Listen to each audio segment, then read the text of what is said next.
ये कहानी है एक इचिरो नाम के गरीब लड़के की, जिसका इस दुनिया में कोई भी नहीं था। वो एक प्रोग्रामर है जो दिन रात जॉब करता है और थक कर सो जाता है। जब उसकी आंख खुलती है वो एक दूसरी दुनिया में रिकानेट हो चुका था, जहाँ पर उसे कुछ सिस्टम और कुछ चीट स्किल मिलती है, जिससे हमारा मेन कैरेक्टर ओवर पावर बनने के सफर पे निकल जाता है। कहानी की शुरुआत में हमें हमारा मेन कैरेक्टर सुजुकी को दिखाया जाता है। वो एक ऐसी कंपनी में जॉब करता था जहाँ पर गेमिंग प्रोग्राम डिजाइन किए जाते हैं। तभी उसके पास उसका एक मोटा दोस्त आता है। वो उसे बताता है कि हमें डेडलाइन खत्म होने से पहले इस गेम को कंप्लीट करना होगा। इतना कहने के बाद उसका दोस्त यहाँ से चला जाता है, जहाँ पर इचिरो को काम करते करते रात हो जाती है। जहाँ पर पूरी रात मेहनत करने के बाद इचिरो उस गेम को टेस्टिंग के लिए तैयार कर लेता है। काम खत्म होने के बाद वो यहाँ पर काफी थक जाता है, तो वो जाके ऑफिस में ही सो जाता है। जब उसकी आंख खुलती है तो वो एक अजीब सी ही दुनिया में आ गया था। वो अपने चारों तरफ देखता है और उसको समझ में नहीं आता कि आखिर वो इस समय कहाँ पर है। पहले उसे लगता है कि वो शायद सपना देख रहा है, पर जब वो अपनी फोन को चेक करता है तो उसमें कोई भी नेटवर्क नहीं होता है। जिसके बाद वो फोन में अपना चेहरा देखता है और उसकी एक फोटो लेता है, जहाँ पर उसे पता चलता है कि अब उसकी एज काफी ज्यादा कम हो गई है। पर उसे ये सब अभी भी एक सपना लग रहा था। पर उसे एक बात अभी भी काफी अजीब लगती है, क्योंकि जिस गेम के ऊपर वो काम कर रहा तो उसकी कंट्रोल उसके सामने थे। तभी वो अपने कंट्रोल्स को टच करता है जहाँ पर वो सभी अच्छे से वर्क कर रहे थे। अब ये सब देख के उसे एक बात तो समझ आ गई थी कि वो गलती से गेम की दुनिया में रिकार्नेट हो चुका है। जिस पर वो कहता है कि अगर ये गेम है तो इसमें बग और ग्लिचेस तो होंगे ही होंगे। जिसके बाद वो अपना मैप खोल के देखता है, जिससे उसे ये पता चलेगा कि वो आखिर अभी किस जगह पे है। जहाँ पर उसे पता लगता है कि वो अभी ड्रैगन वैली के अंदर है। तो इसका मतलब है कि यहाँ पर कुछ ही देर में काफी सारे मॉन्स्टर आ जाएंगे, इसलिए वो अपने हथियारों को ढूंढने लगता है। कुछ ही देर में यहाँ पर काफी सारे मॉन्स्टर आ जाते हैं, जहाँ पर वो उनका लेवल को चेक करता है, पर उन सभी का लेवल उससे काफी ज्यादा था। इसलिए वो यहाँ पर चिपने का डिसाइड करता है, क्योंकि अभी उसका लेवल 1 है, वो सीधे सीधे उनसे नहीं बढ़ सकता। लेकिन वो यहाँ पर चिप पाता है इससे पहले लिजर्ड का लीडर उसको देख लेता है और उसके ऊपर एरो शूट करवाने लगता है। तभी इचिरो को एक एरो लग जाता है, जिससे उसका खून निकलने लगता है। अब वो ये तो समझ गया था अगर मैं गेम में मरा तो शायद मैं हकीकत में भी मर जाऊं, क्योंकि गेम के अंदर मुझे एक छोटी सी चोट से इतना ज्यादा दर्द हो रहा है जैसे कि वो एक असली दुनिया हो। ये सब देखने के बाद वो अपनी जान बचाकर छिपने की कोशिश करने लगता है, जिस वजह से उसके सारे अटैक यूज हो जाते हैं। तभी वो आसमान की तरफ देखता है, जहाँ पर एक ग्लिच की वजह से वैली के अंदर काफी सारे उल्का पिंड गिरने लगते हैं, जिस वजह से वो सभी मॉन्स्टर मारे जाते हैं। पर वो भी वैली में था तो उसके ऊपर भी उल्का पिंड गिरने लगी थी, जहाँ पर वो अपनी जान बचाने की कोशिश करता है और वो नोटिस करता है कि उसका लेवल अब धीरे धीरे बढ़ने लगा है। कुछ समय बाद वहाँ पर मेटेओराइट गिरना बंद हो जाते हैं। जब वो बाहर जाके देखता है तो वहाँ पर काफी बड़े बड़े गड्ढे बन चुके थे। उसी के साथ अब उस जगह पे बारिश गिरना भी चालू हो गई थी। इतना सब होने के बाद यहाँ पर लिजर्ड का लीडर अभी भी जिंदा था, जिसके बाद वो इचिरो को अपनी स्वॉर्ड देता है ताकि ये युद्ध बराबरी का हो। लेकिन वो स्वॉर्ड इतनी ज्यादा भारी थी कि इचिरो उसको पकड़ के सही से खड़ा नहीं हो पा रहा था। जिसके बाद उन मॉन्स्टरों का लीडर उसके ऊपर एक हमला करता है, जिस वजह से इचिरो को काफी चोट लग जाती है। अब चोट खाने के बाद वो ये तो समझ गया था कि वो उसके साथ सीधे सीधे फाइट तो नहीं कर सकता, जहाँ पर वो अपनी जान बचाने के लिए उसके हमले को डॉच करने की कोशिश करने लगता है। जहाँ पर इचिरो कहता है कि मैं इस गेम में इतनी आसानी से तो नहीं मर सकता। जिसके बाद वो अपनी पूरी ताकत के साथ उस मॉन्स्टर के ऊपर अपनी स्वॉर्ड को थ्रो करता है, पर इचिरो के एक ही हमले से वो मॉन्स्टर यहाँ पर खत्म हो जाता है। जहाँ पर वो अपने हाथों को देखता है और नोटिस करता है कि अचानक उसकी बॉडी में बहुत ही ज्यादा ताकत आ गई थी। जिसके बाद वो एक जगह पे बैठ जाता है और सोचने लगता है कि मैं शायद इस दुनिया में फंस चुका हूँ। जिसके बाद वो यहाँ पर लॉग आउट का बटन ढूंढने लगता है ताकि वो अपने असली दुनिया में पहुंच सके। पर वो लॉग आउट का बटन ढूंढते ढूंढते थक जाता है, जहाँ पर उसे पता चलता है कि वो शायद इस दुनिया से अब कभी बाहर नहीं निकल सकता। तभी उसका ध्यान अपने कंधे की तरफ जाता है, जहाँ पर वो नोटिस करता है कि उसकी चोट अब पूरी तरह से ठीक हो गई है। जिसके बाद वो अपने स्टेटस को चेक करता है, जहाँ पर वो देखता है कि उसकी हेल्थ फुल है, उसका लेवल 310 चला गया है। उसी के साथ उसके सारे स्टेटस मैक्स लेवल पर थे। तभी वो अपनी मिट्टी वाली स्किल को देखता है, जो फिलहाल में ऑफ थी। फिर वो उसे ऑन करता है। वो उसे सिर्फ एक बार ट्राई करके देखना चाहता था, क्योंकि आज उसने ही उसकी जान बचाई थी। वो यहाँ पर एक लोकेशन को लॉक करके वहाँ पर मीटियोर की बारिश करवा देता है, पर वो मीटियोर काफी ज्यादा बड़े थे। जब वो जमीन को टच करती हैं तो यहाँ पर काफी बड़े बड़े ब्लास्ट होने लगते हैं। जिसके बाद शाम हो जाती है, जहाँ पर हमें इचिरो को बैठे हुए दिखाया जाता है, जहाँ पर वो सोच रहा था कि ये मैजिक सच में बहुत ही ज्यादा ताकतवर है। अगर मैं इस मैजिक को हर वक्त इस्तेमाल करूँ तो मैं इस गेम का सबसे बड़ा विलन बन जाऊंगा। जिसके बाद वो उस स्किल को ऑफ कर देता है ताकि वो इस गेम का हीरो बनने के चक्कर में कहीं इस गेम का विलन न बन जाए। अब वो यहाँ पर ऐसी जगह पे था जहाँ पर बहुत ज़्यादा गर्मी होती है, तो उसको यहाँ पर काफ़ी प्यास लगने लगी थी। तभी वो अपनी इन्वेंटरी में चेक करता है कि उसके पास पानी है या नहीं। पर जब वो अपने इन्वेंटरी को देखता है तो यहाँ पर शौक हो जाता है, क्योंकि उसके पास एक से एक बेहतरीन आइटम थे, जिस पर वो सोचता है कि मैंने शायद उस लिज़ार्ड को मारा है जिस पर मुझे इतने आइटम की लूट मिली है। जिसके बाद वो अपनी काम की चीज यानी कि वाटर पाउच को बाहर निकालता है और पानी पीने लगता है, जहाँ पर वो हमें बताता है कि इस बॉटल के अंदर अनलिमिटेड पानी है। तभी उसे अपने पास्ट के बारे में याद आता है, जहाँ पर वो सोचता है कि मैं अपनी दुनिया में इतना ज़्यादा बेकारी था कि मुझे 24-24 घंटे काम करना पड़ता था, पर यहाँ ऐसा नहीं है, मैं यहाँ पर अंबानी को भी खरीद सकता हूँ। जिसके बाद वो अपने स्किल पॉइंट को चेक करता है, वो भी काफ़ी ज़्यादा थे। जिसके बाद वो यहाँ पर कैंप फायर जला के यहीं पर आराम करने लगता है, क्योंकि अगले दिन शहर या विलेज के लिए उसको चलना था, इसलिए आराम तो बनता ही है। जिसके बाद अगले दिन जब वो मैप को देखता है तो उसे पता चलता है कि उसके काफी नजदीक एक टाउन है, जिसे देखकर वो कहता है कि ये जगह तो सच में बहुत ही ज्यादा खूबसूरत है। मुझे तो याद नहीं आ रहा कि मैंने आखिरी बार इतनी खूबसूरत जगह कब देखी थी। जिसके बाद वो दौड़कर वॉरियर टाउन पहुंच जाता है। वो जब अपने मैप खोल के देखता है तो वहाँ पर 100 से भी ज्यादा वॉरियर्स थे। तभी वो एक ड्रैगन को नोटिस करता है, तो उसे देखने के लिए वो भी हवा में चला जाता है, पर वो शायद भूल गया था कि वो एक परिंदा नहीं है। जिसके बाद वो सीधा ऊपर से जाके नीचे गिरता है, पर फिर भी उसको यहाँ पर बिल्कुल चोट नहीं लगती। तभी वो ड्रैगन के ऊपर एक पत्थर फेंक कर मारता है, जिस वजह से ड्रैगन के विंग्स में छेद हो जाता है। ये देख के वो ड्रैगन भी यहाँ से भाग जाता है। जिसके बाद यहाँ पे इचिरो कहता है, लगता है कि मैं इस दुनिया में ओवर पावर हो गया हूँ। तभी इचिरो अपना मैप खोल के देखता है, जहाँ पर उसे पता लगता है कि अब वो ड्रैगन वॉरियर्स की तरफ जा रहा है। अब वो सोचता है कि वो ड्रैगन मेरे वजह से गिरा है, इसलिए वो उन वॉरियर्स की मदद करने के लिए वहां पर जाने लगता है। जब वो वहां पर पहुंचता है तो देखता है कि यहाँ के सारे वॉरियर्स एक ड्रैगन के साथ लड़ने में काफी ज्यादा स्ट्रगल कर रहे हैं, पर वो वॉरियर्स यहाँ पर कुछ बोल रहे थे जहाँ पर इचिरो को उनकी लैंग्वेज समझ में नहीं आ रही थी। जिसके बाद इचिरो अपनी लैंग्वेज स्किल को अपग्रेड करता है। अब उसे उन सभी की भाषा समझ में आने लगी थी, जहाँ पर वो देखता है कि अब वो ड्रैगन यहाँ से डर के भागने लगा और उसकी तरफ आने लगा। तभी उन वॉरियर्स का लीडर एक लड़की से कहता है, हमें इस ड्रैगन को यहाँ से भागने नहीं देना है, हम इसको यहीं खत्म कर देंगे। तभी वो लड़की उस ड्रैगन के ऊपर एक बहुत ही खतरनाक अटैक करती है, जिस वजह से वो भी यहाँ पर हवा में उड़ जाती है। तभी उसके दोस्त उसे बचाने की कोशिश करते हैं और वो लोग यहाँ पर नाकाम हो जाते हैं। तभी इचिरो बहुत ही तेजी से जाकर उसकी जान बचा लेता है। जिसके बाद इचिरो उस लड़की को आराम से नीचे लेकर आ रहा था, क्योंकि वो लड़की अपनी मैजिक से बहुत ही ज्यादा ऊपर उड़ चुकी थी। जब वो लड़की होश में आती है तो वो डर जाती है और वो इचिरो को जोर से पकड़ लेती है। तभी हमें इस लड़की का नाम पता चलता है, दरअसल इस लड़की का नाम ज़ेना है, जो कि एक टीनेजर नाइट है। जिसके बाद इचिरो उस लड़की को बचा के पहाड़ के ऊपर ले जाता है। जिसके बाद वो लोग एक दूसरे से बात करने लगते हैं। इतनी देर में ज़ेना को ढूंढते ढूंढते दो लोग यहाँ पर आ जाते हैं और वो दो लोग इचिरो से कहते हैं कि तुम उससे दूर हट जाओ, क्योंकि उन लोगों को इचिरो काफी अजीब आदमी लग रहा था। जिस पर इचिरो हंसने लगता है और उनसे कहता है कि अरे मुझसे डरो मत, मैं एक मर्चेंट हूँ। जिसे देखकर वो लोग बोलते हैं कि तुम झूठ बोल रहे हो, क्योंकि तुम्हारे पास तो कोई सामान ही नहीं है। जिसके बाद इचिरो अपनी झूठ बोलने की स्किल को मैक्स कर देता है। जिसके बाद वो यहाँ पर झूठ बोलता है और अपनी बातों में उलझा देता है और उन दोनों को शांत करवा देता है। जिसके बाद सीन शिफ्ट होता है, जहाँ पर इचिरो उन्हीं के साथ उनकी गाड़ी में जा रहा था। जिसके बाद हमें एक टाउन को दिखाया जाता है, जहाँ पर हमें इचिरो और जीना को दिखाया जाता है, जहाँ पर जीना उसे बार बार थैंक यू कह रही थी उसकी जान बचाने के लिए। जिसके बाद जेना के दोस्त इचिरो को अपने साथ ले जाते हैं उसके नए पेपर बनाने के लिए, क्योंकि उसके पेपर्स कहीं खो गए थे। पर यहाँ पर सच्चाई तो ये है कि वो किसी को भी अपनी सच्चाई नहीं बता सकता कि वो दूसरे दुनिया से है, इसीलिए वो झूठ बोलता है कि वो एक मर्चेंट है और उसके पेपर्स कहीं खो गए हैं। जिसके बाद वो लड़की क्राफ्टमैन से कहता है कि मुझे इस लड़के के लिए नए पेपर्स बनाने हैं, जहाँ पर वो आदमी इचिरो से कहता है कि कोई दिक्कत नहीं, और वो उसे एक स्टोन पे हाथ रखने के लिए कहता है। जब वो वहाँ पर हाथ रखता है तो उसके सारे इंफॉर्मेशन और स्टीकर निकल के आ जाते हैं।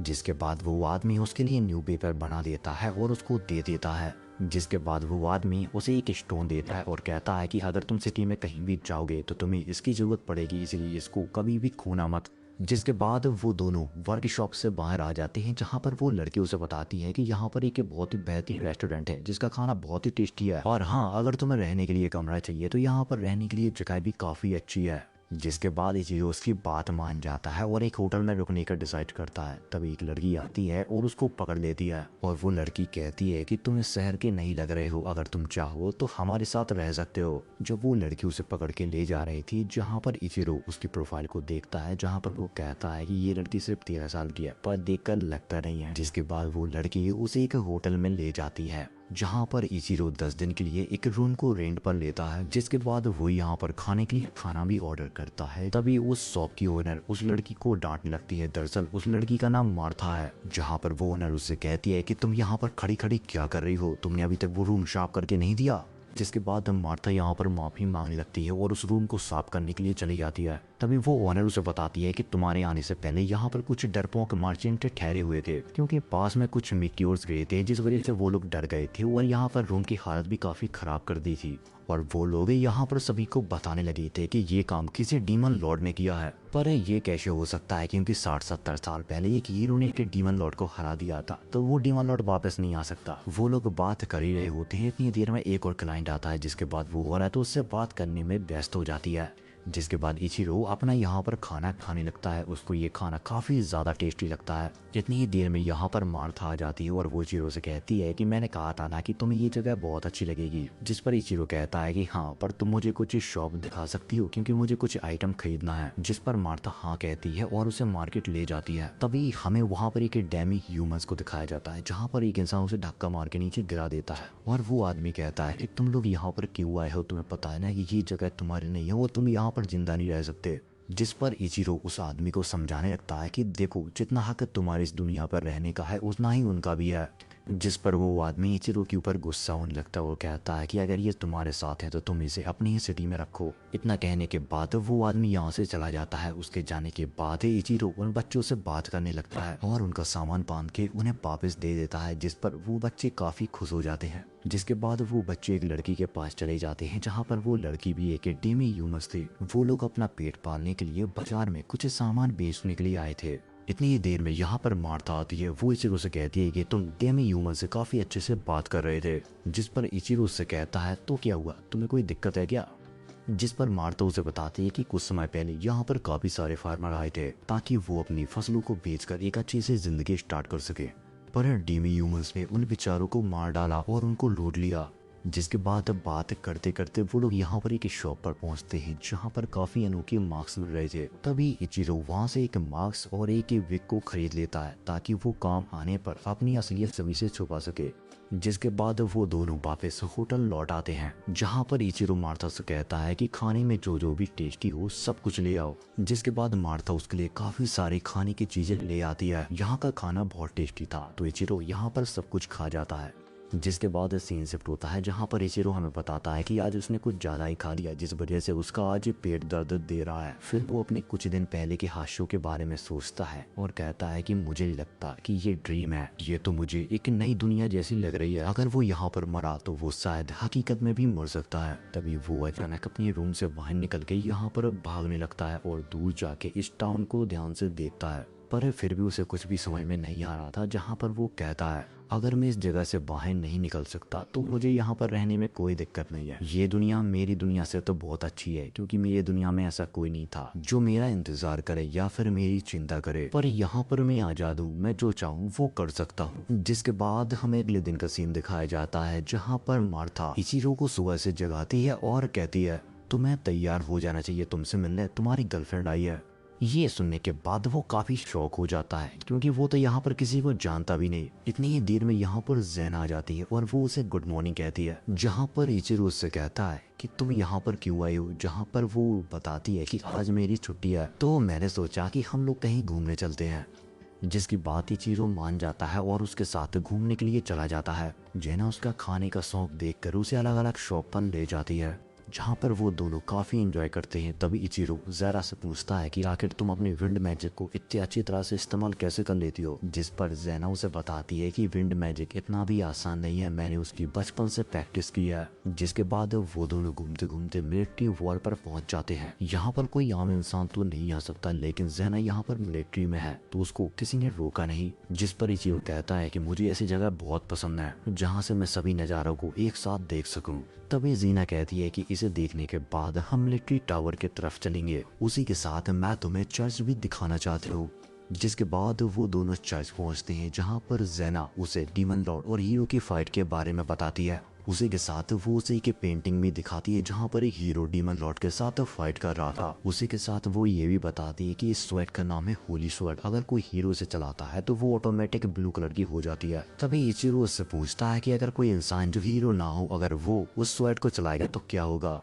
जिस पर ज़ेना उससे कहती है कि शायद वो इंसान उस स्वेट को अपने पूरी ताकत के साथ इस्तेमाल ना कर पाए। वो लोग बात कर ही रहे होते हैं, इतनी देर में उस चर्च की वहाँ पर प्रीस्टिस आ जाती है और वो उन दोनों को बताते हैं कि हर कोई होली स्वेट को नहीं चला सकता, सिर्फ वही चला सकता है जिसको स्वयं गॉड ने चुना हो। जिसके बाद वो दोनों चर्च के बाहर आ जाते हैं और अपने घर पे जाने की तैयारी करने लगते हैं। तभी इचिरो अपने हीरो टाइटल को इन्वेंट्री में ढूंढने लगता है, क्योंकि उसके पास बहुत सारे टाइटल हैं, जिसमें से काफी सारे टाइटल द गॉड किलर नाम से थे। जिसे देखकर वो कहता है कि ये कैसे हो सकता है, मैं तो अभी तक किसी भी गॉड को नहीं मारा। जब वो इन्वेंट्री में चेक करता है तो उसको पता लगता है जब उसने मिक्योर की बारिश करवाई तो वहीं पर एक गॉड दब के मर गया था। जिस पर वो सोचता है कि अब मैं ये काम दोबारा नहीं करूंगा जिससे गॉड मारे जाएं और लोग मुझे इंसानियत का दुश्मन समझने लगे। जिसके बाद वो लोग कार्ट में बैठकर मिलिट्री टावर की तरफ जाने लगते हैं। तभी ज़ेना उसे एक छोटे से टावर को दिखाती है और कहती है कि आज से 2 साल पहले एक छोटे ड्रैगन ने उसे तोड़ दिया था, पर उसे टावर का नुकसान ज्यादा नहीं हुआ क्योंकि वो एक छोटा ड्रैगन था। लेकिन आज से 40 साल पहले यहाँ पर एक बहुत ही बड़ा ड्रैगन आया था जिसने बाहर की बॉल को पूरा तोड़ कर रख दिया था और उसके वजह से यहाँ पर काफी तबाही भी मची थी। तभी हमें यहाँ पर कुछ लोगों की भीड़ दिखाई जाती है, जहाँ पर एक आदमी उन सभी को यहाँ पर बहकाने की कोशिश कर रहा था। वो आदमी सबसे कहता है कि भले ये लोग डीमन ना हो, पर ये लोग कोई डीमन से कम भी नहीं है। वो यहाँ पर लोगों के बीच अपनी पत्थर की शील्ड ज्यादा करना चाहता था और सभी से कहता है कि मेरे पत्थर खरीदो और इन सभी को मारो। वो लोग ऐसा करने ही वाले थे, इतनी देर में वहाँ पर ज़ेना आ जाती है और वो उन सभी को रोकती है, लेकिन वो लोग उसको ही उल्टा सीधा कहने लगते हैं। ये सब होते हुए इचिरो भी दूर से देख रहा था, पर वो वहाँ पर जाने से पहले उन सभी की अच्छे से चेकिंग करता है, जहाँ पर उसे पता चलता है कि कुछ बदमाश उन बेचारे डेमी ह्यूमंस को फंसाना चाहता है। तभी वो लोग उन डेमी ह्यूमंस के ऊपर पत्थर फेंकने लगते हैं, जहाँ पर ज़ेना अपने मैजिक से उन लोगों को बचा रहे थे। दूसरी तरफ इचिरो लोगों के बीच में कुछ बदमाशों को देखता है, वो उन्हें हटाने की कोशिश करता है क्योंकि वही लोग ये दंगा भड़का रहे थे। जिसके बाद इचिरो उनके लीडर को पकड़ के लोगों को हवाले कर देता है और उन सभी को समझाने की कोशिश करता है कि ये आदमी आप सभी को भड़काने की कोशिश कर रहा था ताकि सभी लोगों को बेवकूफ बना के वो यहाँ पर अच्छे पैसे छाप सके। ये बातें वो लोगों को बता ही रहा था, इतनी देर में उस लीडर के अंदर एक डीमन जागने लगता है। तभी इचिरो उन बच्चों से कहता है कि तुम यहाँ पर सुरक्षित नहीं हो, तुम चाहो तो मेरे साथ चल सकते हो। जिस पर डेमी ह्यूमंस कहते हैं कि हम आपके साथ नहीं चल सकते क्योंकि हमारे मास्टर ने यहाँ से जाने के लिए मना किया है। यहाँ पर उन लोगों की बात हो पाती है, इतनी देर में वो डीमन यहाँ पर एक्टिवेट हो जाता है और यहाँ पर एक स्पेल कास्ट कर देता है, जिस वजह से सभी लोग यहाँ पर एक ही जगह पे फ्रीज हो जाते हैं और अचानक एक जगह पे टेलीपोर्ट हो जाते हैं। थोड़े समय बाद इचिरो को यहाँ पर होश आता है, उसको समझ नहीं आ रहा था कि आखिर वो किस जगह पे है और इतनी देर में यहाँ पर एक डीमन की आवाज सुनाई देती है। वो कहता है कि अब तुम सभी लोग यहाँ पर मारे जाओगे। जहाँ पर इचिरो पहले अपने मन को शांत करता है और यहाँ से निकलने की तरकीब बनाने लगता है। जिसके बाद वो यहाँ पर डेमी ह्यूमन से बात करने की कोशिश करता है और उन्हें अपना नाम बताता है। जिसके बाद वो लोग अपना नाम बताते हैं, पर उनका नाम यहाँ पर काफी अजीब साउंड कर रहा था। जिसके बाद इचिरो उनको एक नया नाम देता है। जिसके बाद वो उन लोगों को खाना देता है, पानी देता है और काफी सारे आइटम देता है। उन लोगों को इतना खुश देखकर उसे अपने रिलेटिव के बारे में याद आने लगता है, क्योंकि उसके रिलेटिव काफी अच्छे थे, उसकी हमेशा मदद करते थे। जिसके बाद वो यहाँ पर मैप को खोल लेता है और यहाँ से बाहर निकलने का रास्ता ढूंढने लगता है। और हाँ, उन तीनों का नाम उसने लीजा, पोची, तामा रखा था। उसने यहाँ से निकलने की पूरी प्लानिंग कर ली थी। जिसके बाद वो लीजे को यहाँ पर एक स्वेट देता है। जिसके बाद वो लोग यहाँ से जाने लगते हैं। उसी के साथ वो सबको बताता है कि अगर तुम्हारे सामने कोई मॉन्स्टर आ जाए तो तुम्हें क्या करना है। वो लोग कुछ ही दूर पहुँच पाते हैं, इतनी देर में उनका सामना एक मॉन्स्टर से होता है। तब लीजे उसे बताती है कि वो मॉन्स्टर अभी किसी को खा रहा है, तो हमारे पास मौका है और हम उस मॉन्स्टर को खत्म कर सकते हैं। जिस पर इचिरो सोचने लगता है कि ये मुझसे बहुत ही ज्यादा कमजोर है, लेकिन इसको पता है कि कब लोहा गर्म है, कब हथौड़ा मारना है। तभी इचिरो अपने मैजिक गन को बाहर निकालता है और उसके लेवल को मैक्स करता है और एक ही झटके में उस मॉन्स्टर को खत्म कर देता है। जिसके बाद वो उस मॉन्स्टर के बॉडी पार्ट से वो एक खंजर बनाता है और तमा को दे देता है ताकि वो अपनी रक्षा कर सके। उसी के साथ वो उस मॉन्स्टर का कोर भी निकाल लेते हैं। जिसके बाद वो लोग यहाँ से फिर से आगे की तरफ बढ़ जाते हैं। फिर वो उन तीनों की तरफ देखता है और सोचता है कि अगर इसी तरह से मैं सभी मॉन्स्टर को मारता रहूं, जिस वजह से इन लोगों की स्किल इंप्रूव नहीं कर पाएगी और ये लोग मेरे ऊपर निर्भर हो जाएंगे। जिसके बाद इचिरो उन सभी को कुछ न कुछ काम दे देता है ताकि उन सभी का थोड़ा अनुभव बढ़ जाए। वो लोग कुछ दूर चल पाते हैं, इतनी देर में उनके सामने एक बड़ा मॉन्स्टर आ जाता है। यहाँ पर इचिरो नहीं चाहता था कि वो अकेले उस मॉन्स्टर को हराए। जिसके बाद वो यहाँ पर अपनी टीम को भी शामिल करता है ताकि उन सभी का अनुभव बढ़ जाए और हाँ, डेंजर सिचुएशन को कैसे संभालना है वो भी वो लोग सीख जाए। जहाँ पर थोड़ी देर बाद वो लोग उस मॉन्स्टर को मार गिराते हैं। जिसके बाद उन सभी को यहाँ पर काफी सारे मॉन्स्टर मिलते हैं जिनको हरा के वो लोग थक जाते हैं। जिसके बाद वो सभी लोग यहाँ पर आराम करने का डिसाइड करते हैं और यहाँ पर खाना भी खाते हैं। खाना खाने के बाद वो लोग यहाँ पर सो जाते हैं। जहाँ पर इचिरो सोचता है कि जिस रफ्तार से हम लोग आगे बढ़ रहे हैं, मुझे यकीन है कि हम लोग बहुत ही जल्दी इस जगह से बाहर निकल जाएंगे। जिसके बाद वो लोग आगे बढ़ते हैं जहाँ पर उनका सामना एक स्लाइम से होता है। उसे एक मामूली स्लाइम समझ के इचिरो उसके ऊपर फायर मैजिक से अटैक करता है, लेकिन उस स्लाइम को उससे कुछ भी फर्क नहीं पड़ता। तभी लीजा उसके कोर को डिस्ट्रॉय कर देती है और उसे बताते हैं कि स्लाइम को सबसे आसानी से मारने का तरीका उसके कोर को डिस्ट्रॉय करना है। यहाँ पर थोड़ी देर बाद जब वो लोग थोड़ा और आगे बढ़ती है, जहाँ पर उनका सामना होता है कि 40 लेवल के एक बीस्ट से। वो बीस्ट इचिरो को देखकर सीधा उसके ऊपर हमला कर देता है। तभी उसे एक ट्रैप दिखता है जहाँ पर वो उस बीस्ट को वहाँ पर कैद कर देता है।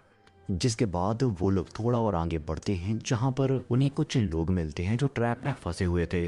इचिरो ये सब देखकर अपनी टीम की मदद लेकर सभी लोगों को यहाँ पर फ्री करने लगता है और वहाँ पर एक से एक रईस आदमी थे जो उनकी जान बचाने के लिए उनको शुक्रिया अदा कहते हैं। तभी हमें एक लड़के की चिल्लाती हुई आवाज सुनाई देती है जहाँ पर वो पोची के ऊपर नाराज हो रहा था। वो काफी गुस्से में पोची से कहता है कि ला ये खंजर मुझे दे दे, लेकिन पोची अपना हथियार उसे देने से मना कर देती है। और हाँ, अब तक तो इस लड़के का चेहरा देख के आप लोग समझ गए होंगे कि ये कौन है, जो कुछ समय पहले इन लोगों से काफी बदतमीजी कर रहा था। पर उसके बुरे बर्ताव के वजह से इचिरो पोची को वापस अपने पास बुला लेता है। फिर वो उस लड़के से कहता है कि अभी हम लोग काफी ज्यादा बिजी हैं, इसलिए हम लोग यहाँ से जा रहे हैं। जिस पर वो लड़का कहता है कि अरे तुम कहाँ जा रहे हो, पहले मुझे तुम यहाँ से निकालो, उसके बाद मैं तुम्हें बताता हूँ। तभी ये कि मैजिशियन जिसको इचिरो ने बचाया है वो उसको डराते हुए कहता है कि तुम जरा अपना मुंह बंद रखोगे। ये देखकर वो लड़का यहाँ पर बिल्कुल चुप हो जाता है। जिसके बाद वो यहाँ पर सभी लोगों को बचा लेते हैं और फिर आगे बढ़ जाते हैं जहाँ पर वो लोग देखते हैं कि मॉन्स्टर और डीमंस के बीच फाइट हो रही है। उनके पीछे पीछे वो लड़का भी वहाँ पर पहुँच जाता है और वो कहता है कि जब तक मेरे पास तलवार है मैं किसी से भी नहीं डरता। इतनी ही देर में उसके सामने एक स्लाइम मॉन्स्टर आ जाता है जिसका सामना वो नहीं कर पा रहा था। जहाँ पर उसका आज खेल खत्म होने वाला था, इतनी देर में वहाँ पर पोची और तामा आ जाते हैं और वो उसकी जान बचा लेते हैं। दूसरी तरफ इचिरो की नजर जाती है ज़ेना की तरफ, जहाँ पर एक स्लाइम मॉन्स्टर ने उसको जकड़ के रखा था। जिसके बाद इचिरो उसके पास जाता है और उसकी जान बचा लेता है। ये देखकर ज़ेना यहाँ पर रोने लगती है और कहती है कि मुझे तुम्हारी बहुत ज्यादा चिंता हो रही थी। तभी हमें यहाँ पर प्रीस्ट को दिखाया जाता है जहाँ पर इचिरो से बता देता है कि आखिर तुम्हें किस तरह से स्लाइम को खत्म करना है। थोड़ी देर बाद वहाँ के सभी मॉन्स्टर मारे जाते हैं। जिसके बाद यहाँ पर अब काफी सारे लोग हो गए थे, तो वो लोग दरवाजा खोलने की कोशिश करते हैं। जिसके बाद इचिरो अपने मैप में देखता है कि हम लोग सही जा रहे हैं या फिर यहाँ से निकलने का दूसरा कोई रास्ता है। यहाँ से निकलने का उसे दूसरा रास्ता भी मिल जाता है, पर वो इतना भी आसान नहीं था। तब यहाँ पर सोल्जरों को एक खजाना मिलता है जहाँ पर वो खोलते हैं तो उसके अंदर से एक डीमन बाहर निकलता है, जिसे देखकर यहाँ के सभी नाइट लड़ने के लिए तैयार हो जाते हैं। लेकिन वो डीमन कोई आम डीमन नहीं था, वो सभी के अंदर एक छलावा क्रिएट करता है। पर यहाँ पर कुछ लोग थे जिसके ऊपर उस डीमन का मैजिक असर नहीं किया। जिसके बाद वही रईस लड़का उसके ऊपर अपने मैजिक से हमला करता है, लेकिन उस डीमन को उसे ज्यादा कुछ फर्क नहीं पड़ता। अभी अचानक यहाँ पर एक बीस्ट आ जाता है जो इचिरो के ऊपर अटैक करने लगता है, जिस वजह से इचिरो एक ट्रैप के अंदर गिर जाता है। तभी इचिरो उससे लड़ने के लिए अपनी होली स्वॉर्ड को समन कर लेता है। दरअसल ये स्वॉर्ड पहले से ही उसके इन्वेंटरी में थी, क्योंकि गलती से उसने एक गॉड को मार दिया था, जिसके रिवॉर्ड में उसे एक होली स्वॉर्ड मिलती है, जहां पर वो स्वॉर्ड के साथ एक ही झटके में उस बीस्ट को फाड़ के रख देता है। जिसके बाद इचिरो अपने मास्क और विग को पहन लेता है और उस डीमन के पास से चला जाता है ताकि कोई उसको ना पहचान पाए। और वो यहाँ पर सभी नाइट से कहता है कि अब तुम लोग आराम करो, मैं यहाँ पर सब कुछ संभाल लूंगा। तभी डीमन उससे कहता है कि आखिर तुम हो कौन और इतनी ताकतवर कैसे हो। तभी इचिरो उसके ऊपर एक पत्थर फेंक के मारता है जिससे वो यहाँ पर अधमरा हो जाता है, जिसे देखकर वो डीमन डर जाता है और यहाँ पर एक स्पेल कास्ट करता है जिसमें से उस डीमन के मास्टर निकलते हैं। और तभी वो नया वाला डीमन कहने लगता है कि यकीनन तुम्हारे पास होली शॉर्ड है पर मुझे कोई आम हीरो नहीं हरा सकता। जिसके बाद वो डीमन लॉर्ड उसके ऊपर हमला करता है पर उस हमले से उसको कुछ भी नहीं होता। अब वो इसको मारने की सोच रहा था जहाँ पर वो अपनी स्किल को चेक करता है पर यहाँ पर मिटियर वाली स्किल दिखती है पर वो कहता है कि मैं यहाँ पर उसको इस्तेमाल नहीं कर सकता। जिसके बाद वो यहाँ पर अपने फायर स्पेल को मैक्स आउट करता है और कहता है कि मैं अपनी पावर का एक छोटा सा हिस्सा इस्तेमाल करूंगा क्योंकि मैं नहीं चाहता यहाँ पर सभी लोग मर जाएं। जहाँ पर वो फायर मैजिक का एक छोटा सा हिस्सा इस्तेमाल करता है जिस वजह से यहाँ पर एक बहुत ही बड़ा धमाका होता है जिसको देखकर वो डीमन लॉर्ड डर जाता है। उसी के साथ यहाँ पर एक लड़का भी घबराया हुआ था क्योंकि उसने आज से पहले इतना खतरनाक फायर मैजिक नहीं देखा था और वो कहता है कि मुझे लगता है कि ये दुनिया का सबसे ताकतवर मैजिशियन है। उन सब की बातें यहाँ पर इचिरो भी सुन रहा था। जिसके बाद वो अपने वेपन को चेंज करता है क्योंकि उस वेपन से वो उसको नहीं मार सकता और फिर वो अपनी डिवाइन स्वॉर्ड को निकालता है और उसके ऊपर अटैक कर देता है जिस वजह से वो डीमन लॉर्ड यहाँ पर खत्म हो जाता है। जिसके बाद सीन कट होता है जहाँ पर वो सभी लोग अब उस भूल भुलैया से बाहर निकल आए थे और फिर तभी वहाँ पर वही मार्केट वाला लड़का आ जाता है। वो तामापूची से माफी मांगता है अपने रूड व्यवहार के लिए। तभी एक हवीवी इचिरो को अपने पास बुलाता है और तामापूची को उसको सौंप देता है और कहता है कि आज से ये मेरे पास गुलाम नहीं रहेंगी, आज से ये दोनों आजाद हैं। ये सुनकर वो दोनों यहाँ पर काफी खुश हो जाती हैं। उसी के साथ वो हवीवी कहते हैं कि हमारे पास और भी काफी सारे डेमी ह्यूमंस है, तुम चाहो तो उनको भी आजाद करवा सकते हो। तभी अंदर से दो स्लेब बाहर निकलती हैं। एक का नाम लुलू और दूसरे का नाम आरिसा था। जहाँ पर आरिसा कहती है कि आपने हमारी जान बचाई इसलिए आज से इचिरो सामा मैं आपकी हूँ। ये सुनने के बाद इचिरो काफी शॉक हो जाता है क्योंकि उसने उसे इचिरो सामा कहा था जो एक जैपनीज वर्ड है। तभी इचिरो को एक आइडिया आता है ये चेक करने के लिए कि वो जैपनीज है या नहीं। जिसके बाद वो लुलू के पास जाता है और उसके कान में कुछ कहता है और फिर वही बात वो आरिसा से भी कहता है जिस वजह से आरिसा एक बहुत ही बेकार चेहरा बना लेती है और कहती है कि इस दुनिया में सबसे गंदी चीज स्पाइडर है जिससे मैं सबसे ज्यादा नफरत करती हूँ। जिसके बाद वो लोग यहाँ से जाने लगते हैं जहाँ पर इचिरो सोचता है कि मुझे पहले से ही शक था कि ये जैपनीज है, कम से कम मुझे इस अनजानी दुनिया में कोई अपने देश का तो मिला। थोड़ी देर बाद इचिरो सभी को एक जगह पे रोकता है ताकि वो एक दूसरे को इंट्रोड्यूस करवा सके। तभी तामापूची अपने आप को आरिसा से इंट्रोड्यूस करवाती है जहाँ पर आरिसा उनके सिर पर हाथ रखती है और कहती है कि मैं आज से पहले कभी तुम जैसे प्यारी लड़कियों से नहीं मिली। जिसके बाद उन लोगों को यहाँ पर भूख लगने लगती है। तभी इचिरो सभी को एक रेस्टोरेंट में ले जाता है जिसके बाद वो लोग यहाँ पर खाना खाते हैं जो उन्हें बहुत ही पसंद आता है। लेकिन इचिरो यहाँ पर खाना नहीं खा रहा था, उसका ध्यान लुलू और आरिसा के कपड़े के ऊपर था क्योंकि उन दोनों ने स्लेब्स के कपड़े पहने थे। जिसके बाद वो यहाँ से चला जाता है और सबसे कहता है कि तुम लोग खाना खाओ, मुझे मार्केट से कुछ जरूरी सामान लाना था। जिसके बाद वो मार्केट से कुछ क्लॉथ खरीदता है। तभी रास्ते में उसे कुछ खाने की महक आती है जिसके बाद वो उसे भी पैक करवा लेता है। जब वो यहाँ से जा रहा था तभी रास्ते में उसे कुछ भूखे डेमी ह्यूमंस मिलते हैं जिसे देखकर उसे दया आ जाती है और वो उसे अपने पैकेट दे देता है। जिसके बाद वो होटल पहुंचता है जहां पर तामापूची और एरिसा उसका इंतजार कर रहे थे। वो कहते हैं कि हमारे ऊपर ये कपड़े कैसे लग रहे हैं। जिसके बाद सीन शिफ्ट होता है जहां पर इचिरो मार्था की मॉम के पास जाता है और उनसे कहता है कि हमें कुछ और रूम चाहिए। जिस पर वो कहती हैं कि मैं तुम्हें रूम तो दे दूंगी पर यहाँ पर कुछ लोग हैं जो डीवी ह्यूमन से बहुत नफरत करते हैं। जिसे देखकर यहाँ पर तामापूची डर जाते हैं। तभी आरिसा इचिरो का हाथ पकड़ के कहती है कि आप बहुत ही अच्छे हो मास्टर। तभी हमें एरिसा की पावर दिखाई जाती है जहाँ पर वो किसी को भी कंट्रोल कर सकती है। वो यहाँ के सभी लोगों को कंट्रोल करके उनके बीच से डेमी ह्यूमंस का डर हटा देती है। जिसके बाद लोग यहाँ पर नॉर्मल हो जाते हैं जैसे कि यहाँ पर कुछ हुआ ही नहीं था। जिसके बाद इचिरो से थैंक यू कहता है और सभी को उनके कमरे में छोड़ देता है। जिसके बाद हमें अगले दिन का सीन दिखाया जाता है जहाँ पर मार्था और ज़ेना उसे सुबह सुबह से जगाने के लिए आए थे। तभी इचिरो जागता है और कहता है कि शोर मत मचाओ, मैं जाग गया। पर वो दोनों अचानक यहाँ पर उसके ऊपर काफी ज्यादा गुस्सा होने लगती है क्योंकि उनने कुछ ऐसा देख लिया था जिससे ज़ेना यहाँ पर बहुत ही ज्यादा नाराज होती है क्योंकि उसने लुलू को देख लिया था उसके कमरे के अंदर, वो भी उसके साथ ही सो रही थी। ये सब देखकर ज़ेना यहाँ से नाराज होकर चली जाती है। तभी इचिरो अपने कपड़े पहनकर खिड़की से नीचे कूद जाता है और ज़ेना को समझाने की कोशिश करता है। वो उससे कहता है कि देखो तुम्हें गलतफहमी हुई है, जैसा तुम्हें लगता है वैसा कुछ भी नहीं है। जिसके बाद वो सारी की सारी बातें उसे बता देता है। ये सुनने के बाद ज़ेना कहती है कि तो फिर ये बात है, जिसके बाद इचिरो उसकी तारीफें करने लगता है। ये सुनकर ज़ेना यहाँ पर खुश हो जाती है। तभी हमें अरीसा को दिखाया जाता है जो उन दोनों की बातों को सुनकर यहाँ पर मुस्कुरा रही थी। तभी इचिरो उसके सिर पर उंगली मारता है और कहता है कि सभी को बुला लाओ। जिसके बाद अरीसा उन सभी को बुलाने के लिए यहाँ पर दौड़ के चली जाती है, जिसे देख कर इचिरो को लगता है कि रात को उसने मुझसे कुछ कहा था कि जब वो इस दुनिया में आई थी, जब उसने अपने पुरानी यादों के साथ लोगों की मदद करने का सोचा था। लेकिन पहले सब कुछ ठीक था और फिर धीरे धीरे लोगों के बीच बंटवारा होना चालू हो गया और इसी का फायदा एक दुश्मन ने उठाया और राजा को मार डाला, जिससे उस देश के ऊपर डीमन अटैक करने लगे और उस देश की अर्थव्यवस्था बिल्कुल खराब हो गई। जब वो देश तबाह हो गया था, जिसके बाद वो लोग अपनी जान बचा के वहां से भाग गए और अपने लिए रहने के लिए एक नई जगह ढूंढने लगे।